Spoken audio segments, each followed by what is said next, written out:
আল্লাহ রাসূল বলতেন কারীম ইবনে কারীম ইবনে কারীম। ইউসুফ আলাইহিস সালাম তিনি সম্মানিত একজন নবী, ওনার বাবা নবী, দাদা নবী, পরদাদাও নবী।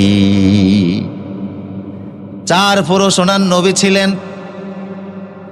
রাসূল সাল্লাল্লাহু আলাইহি ওয়াসাল্লাম বলতেন উতিয়া আলী ইউসুফ শাতরুন মিনাল হুসনি, সৌন্দর্যটাকে আল্লাহ পাক 2 ভাগ করে অর্ধেকটা সৌন্দর্য হযরত ইউসুফ আলাইহিস সালামকে দান করে দিয়েছেন। এত সুন্দরের অধিকারী তিনি ছিলেন হযরত ইউসুফ আলাইহিস সালাম।